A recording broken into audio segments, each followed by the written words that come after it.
Olá, boa tarde. Foi realizado na manhã de hoje o primeiro painel do seminário do Supremo Tribunal Federal, Repercussão Geral 15 anos, Origens e Perspectivas.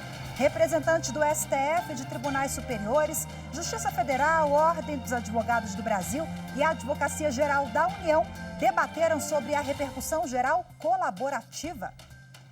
As informações sobre o evento são um dos destaques do Jornal da Justiça de hoje. Vamos aos demais. Na série de reportagens sobre os 15 anos da repercussão geral, você vai ver a importância e o alcance das teses firmadas pelo Supremo Tribunal Federal. Ministro Edson Fachin, do STF, recebe procuradores de Justiça do Rio de Janeiro para discutir a violência nas operações policiais. E ainda, com a autorização da Justiça, a Polícia Federal faz a Operação Falso Positivo em Campos dos Goytacazes, no Rio de Janeiro. A ação apura um esquema criminoso envolvendo estudantes de medicina suspeitos de falsificarem documentos para serem beneficiados com bolsas integrais de estudos.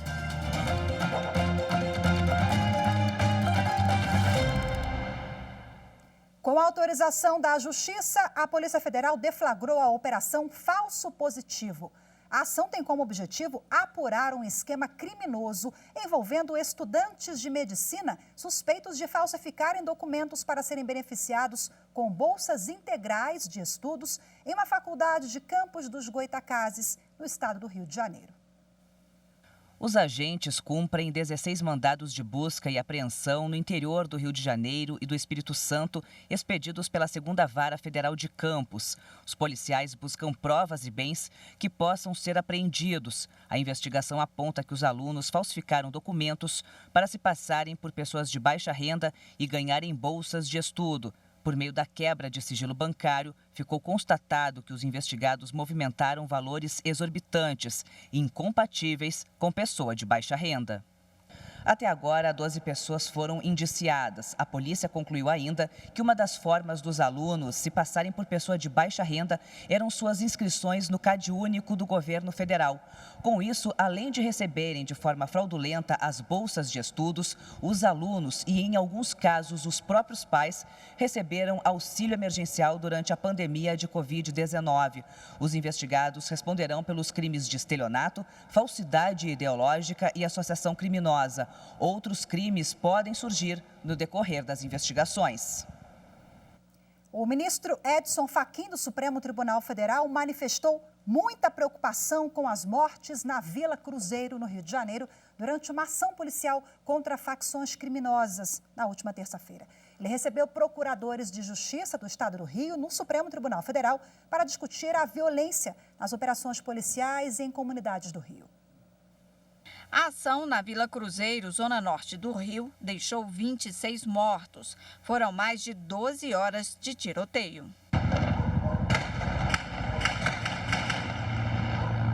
A ação conjunta da Polícia Militar e da Polícia Rodoviária Federal era planejada há vários meses, mas foi iniciada de forma emergencial para evitar que traficantes fugissem para outras comunidades. Drogas e armas foram apreendidas, entre elas 13 fuzis. Uma das vítimas durante a operação foi a cabeleireira Gabriele Ferreira da Cunha, de 41 anos. Ela foi atingida por bala perdida na porta de casa. As ações violentas de policiais em comunidades do Rio foram contestadas em uma ação pelo PSB aqui no Supremo Tribunal Federal, que teve como relator o ministro Edson Fachin. No julgamento, em fevereiro deste ano, o STF determinou a elaboração de um plano pelo governo do estado para reduzir a letalidade dessas operações. Ontem, o PSB pediu ao STF que o governo fluminense refaça o plano no prazo de 60 dias. O ministro Edson Fachin recebeu procuradores do estado que reapresentaram a proposta do Ministério Público. Eles disseram que, se for necessário reformular o plano, estão abertos ao diálogo. Em nota, o Ministério Público Federal afirmou que a operação policial na Vila Cruzeiro precisa ser investigada de forma independente e isenta para apurar eventuais abusos ou ilegalidades. A sexta turma do Superior Tribunal de Justiça confirmou decisão que negou progressão especial de regime a uma mãe presa que não tem guarda do filho. O Tribunal de Justiça de Santa Catarina manteve decisão do juízo de execução que revogou a progressão especial de regime de cumprimento de pena a uma presidiária condenada por tráfico de drogas. De acordo com os autos, a mulher estava sem a guarda do filho menor de 12 anos há 3 anos e, inclusive, entregou a criança para morar com a avó paterna após o pai ser morto numa perseguição policial. Além disso, antes de ser presa, fez poucas visitas ao filho. Em habeas corpus, no Superior Tribunal de Justiça, a Defensoria Pública alegou que o Judiciário não pode criar essa restrição, porque a lei não condicionou a progressão especial à manutenção da guarda da criança. A sexta turma, por maioria, denegou o habeas corpus, ressaltando que o fato do menor estar sob os cuidados da avó é fundamento idôneo para justificar a não concessão da progressão especial. A Justiça Federal confirmou a condenação da ex-prefeita de Pombos, em Pernambuco, por desvio de recursos públicos. A sentença foi baseada na denúncia do Ministério Público Federal. De acordo com a denúncia apresentada à Justiça, entre 2010 e 2012, a então prefeita de Pombos, em Pernambuco, Cleide Jane, desviou aproximadamente R$ 290 mil do Programa Federal de Erradicação do Trabalho Infantil. Ela conseguiu o dinheiro ao reter parte do pagamento das monitoras do projeto, que eram ameaçadas de ser demitidas caso denunciassem a prática. Cleide já havia sido condenada em 2017, mas entrou com recurso contra a decisão. Agora, a sentença está transitada em julgado, ou seja, não pode ser mais questionada. A ex-prefeita de Pombos foi condenada a 6 anos de prisão em regime semiaberto e está proibida de exercer cargo ou função pública por até 5 anos. Veja a seguir no próximo bloco. Supremo Tribunal Federal retoma hoje o julgamento da validade de convenções coletivas de trabalho que restringem direitos de empregados. Os detalhes em instantes. Voltamos já. A importância da TV Justiça é levar informação não só para os operadores de direito, com diversos cursos de fácil acesso para nós advogados e estudantes, debates de extrema relevância, julgados que a gente pode acompanhar, mas também para levar informação para dentro da casa do cidadão, que é tão carente de informações jurídicas sobre os seus direitos e deveres.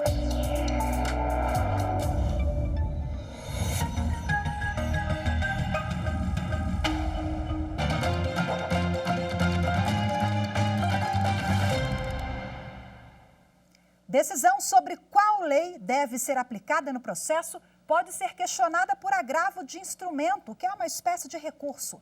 Foi esse o entendimento da terceira turma do Superior Tribunal de Justiça. Foi por conta de alegadas falhas na prestação de serviço de transporte aéreo entre as cidades de Toronto e Quebec, no Canadá, que uma passageira entrou com uma ação de reparação por danos morais. Em primeiro grau, foi determinada a incidência do direito canadense à demanda conforme a lei de introdução às normas do direito brasileiro, porque a autora da ação residia no Canadá e o fato havia ocorrido naquele país. Houve interposição de agravo de instrumento, mas o Tribunal Estadual não conheceu do recurso por entender que a situação não se enquadrava no rol previsto no Código de Processo Civil, que prevê as hipóteses de cabimento desse recurso. No STJ, a passageira defendeu o caráter não taxativo do dispositivo do CPC e sustentou que a decisão pode ser impugnada por agravo de instrumento porque interfere nas regras do ônus da prova. Questionou ainda que aguardar o julgamento de apelação poderia trazer prejuízos. A relatora do recurso, ministra Nancy Andrighi, ressaltou que a Corte Especial do STJ reconheceu a taxatividade do artigo 1015 do CPC, sendo a urgência da situação o elemento que deverá nortear o cabimento do agravo de instrumento fora das hipóteses expressamente elencadas no dispositivo.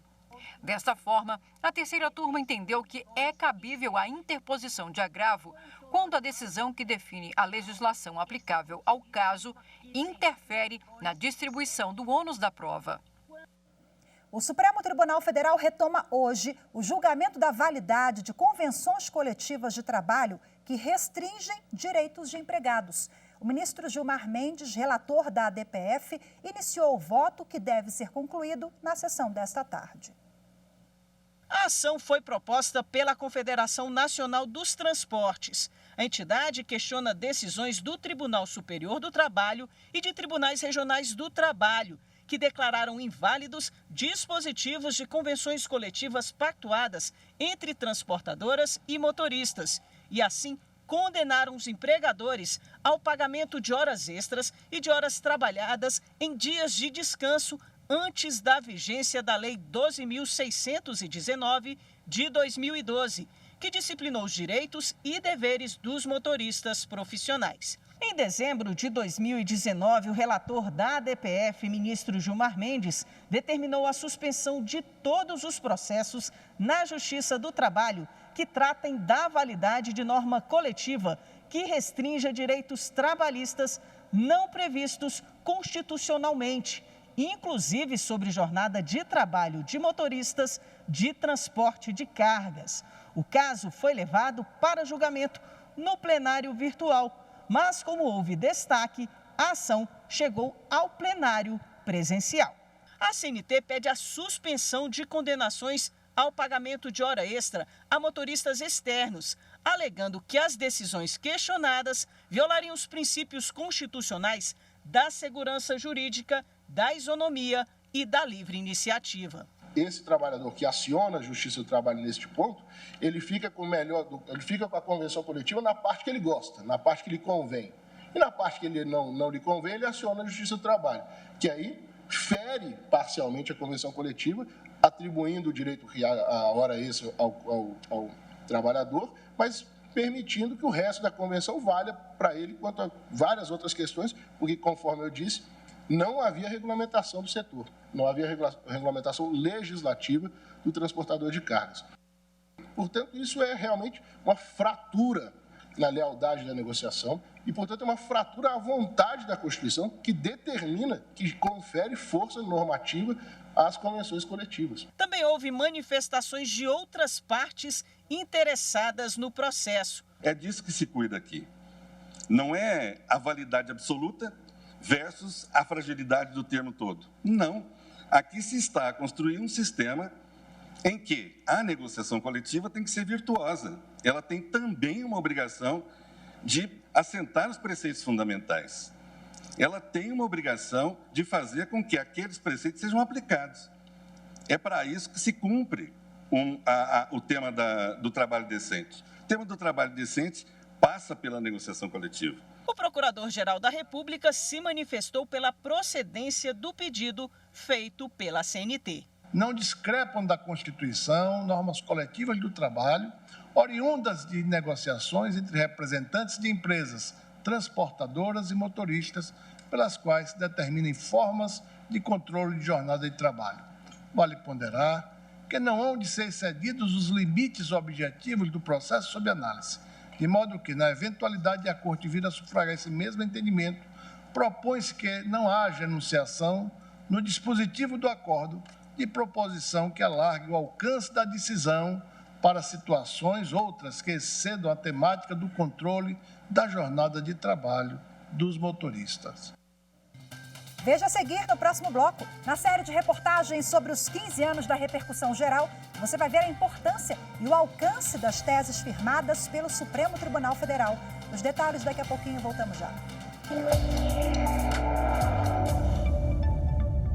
Porque a TV Justiça é importante para a sociedade. A TV Justiça é importante para a sociedade justamente pelo seu propósito em informar e esclarecer de maneira imparcial e transparente todas as informações jurídicas relevantes para a sociedade, principalmente com relação aos direitos e deveres jurídicos, os quais sempre são transmitidos de maneira ampla, clara e restrita, espelhando a realidade das notícias em momento praticamente real.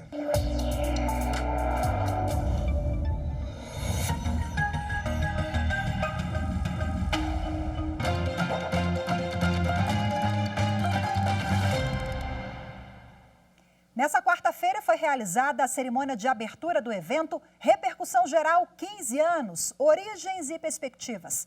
Evento do STF que marcou a abertura do seminário sobre o tema, que vai até amanhã. Hoje foi realizado o primeiro painel de discussão. Representantes do Supremo Tribunal Federal, de Tribunais Superiores, Justiça Federal, OAB e Advocacia Geral da União debateram sobre a repercussão geral colaborativa. O ministro Moura Ribeiro, do STJ, falou sobre a repercussão geral colaborativa sob a perspectiva dos tribunais superiores. O ministro destacou que o instrumento processual permite julgamentos cada vez mais justos e isonômicos.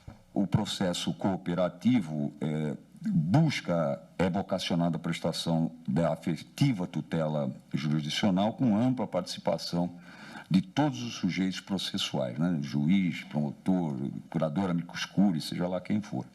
Todos estão sujeitos a esse princípio maior da colaboração.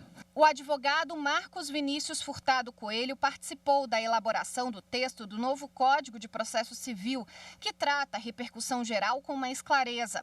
Ele fez uma reflexão sobre a evolução da aplicação desse recurso pelo Poder Judiciário. A repercussão geral torna previsível a posição da Justiça, torna mais nítida a segurança jurídica e, o que é fundamental, o tratamento igualitário entre todos os cidadãos. Ontem, no lançamento do seminário Repercussão Geral 15 anos, Origem e Perspectivas, representantes da Procuradoria-Geral da República, a Advocacia-Geral da União e do Conselho da Ordem dos Advogados do Brasil destacaram a importância do tema. Por meio do debate e do diálogo, encontramos o caminho para verificar os acertos e as necessidades de aperfeiçoamento desse instrumento, que nos últimos anos ocupou lugar de destaque no mundo jurídico. É por meio da troca de ideias e de experiências, afinal de contas, que podemos encontrar as soluções capazes de manter o sistema de justiça sempre na busca por bem amparar as cidadãs e os cidadãos brasileiros. 15 anos de repercussão geral, um dia muito importante, uma experiência nova, ainda nova e nobre. Nobre porque amplia a jurisdição constitucional antes centrada no controle concentrado e no controle misto. E na contemporaneidade nós temos o Instituto da Repercussão Geral, como um marco no fortalecimento da cultura de observância dos precedentes no Brasil. O presidente do STF, o ministro Luiz Fux, citou vários casos importantes que foram julgados sob a perspectiva da repercussão geral. Também falou sobre as vantagens desse instrumento processual. Deveras, a repercussão geral configura um dos esforços mais relevantes para alinhar a atuação da Corte à sua genuína vocação constitucional. Nesse sentido, esse Instituto da Repercussão Geral funciona como um importantíssimo filtro, racionalizando a análise de demandas repetitivas, bem como conferindo maior celeridade, coerência e uniformidade para o julgamento dessas demandas em todo o território nacional. O Supremo Tribunal Federal, a mais alta corte de justiça do país, julga temas relevantes e de grande impacto para toda a população brasileira. Sistema de cotas, fornecimento de remédios e vacinação de filhos estão entre esses assuntos. As teses que são firmadas pelo STF, em casos com repercussão geral reconhecida, têm efeito multiplicador. As decisões servem de guia para todo o Poder Judiciário brasileiro. Acompanhe agora mais uma reportagem da série especial produzida pela TV Justiça sobre os 15 anos da repercussão geral.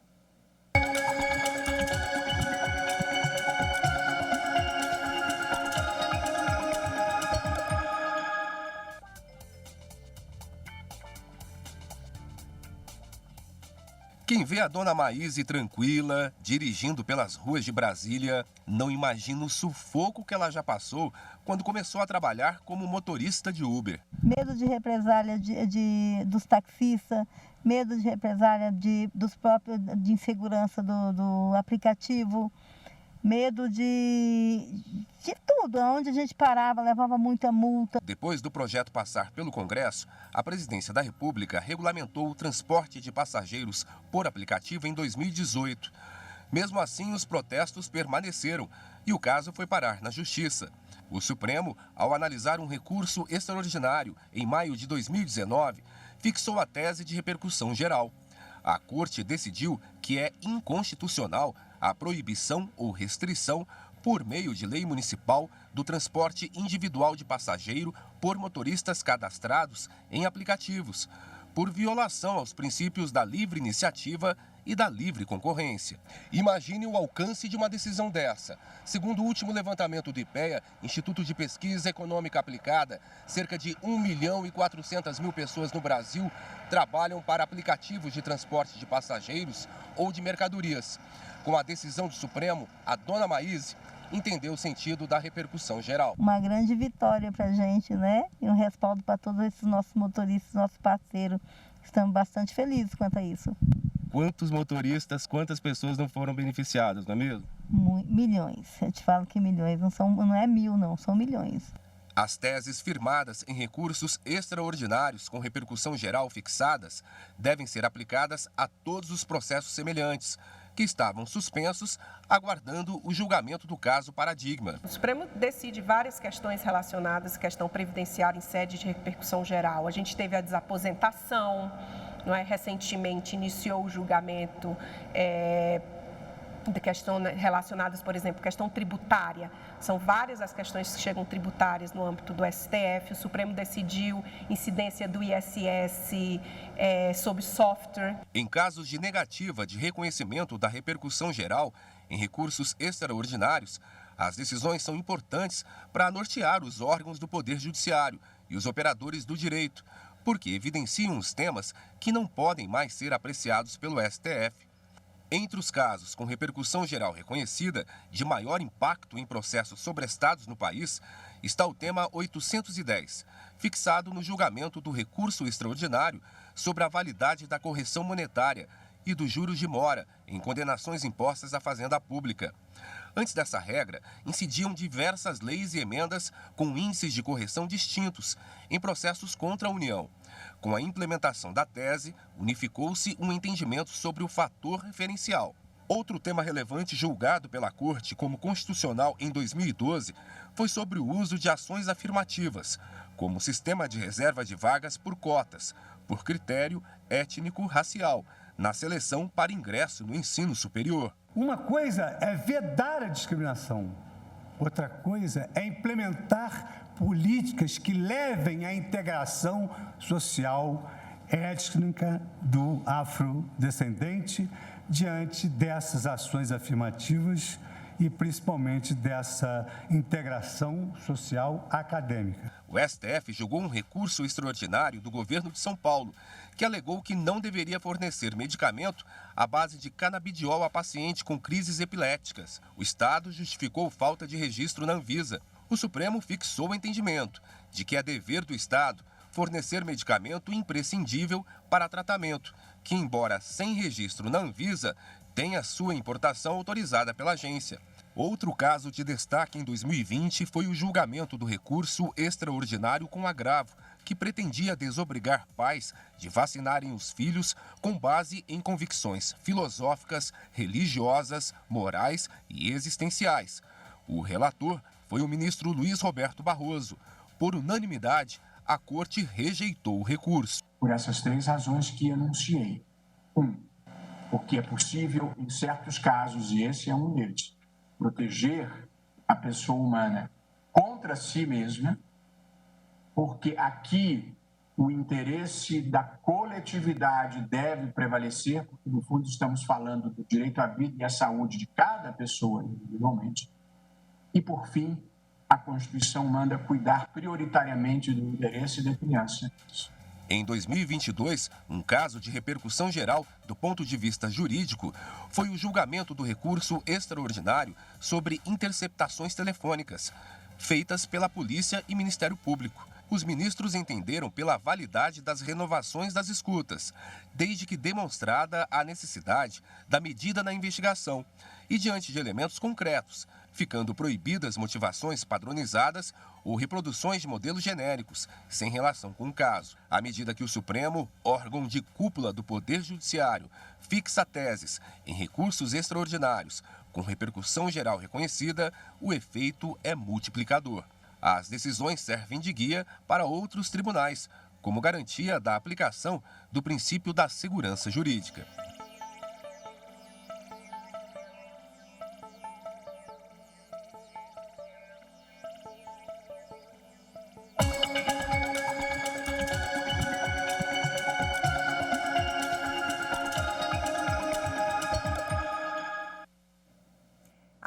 última reportagem da série, você vai ver como o Supremo investiu na divulgação dos processos relacionados à repercussão geral.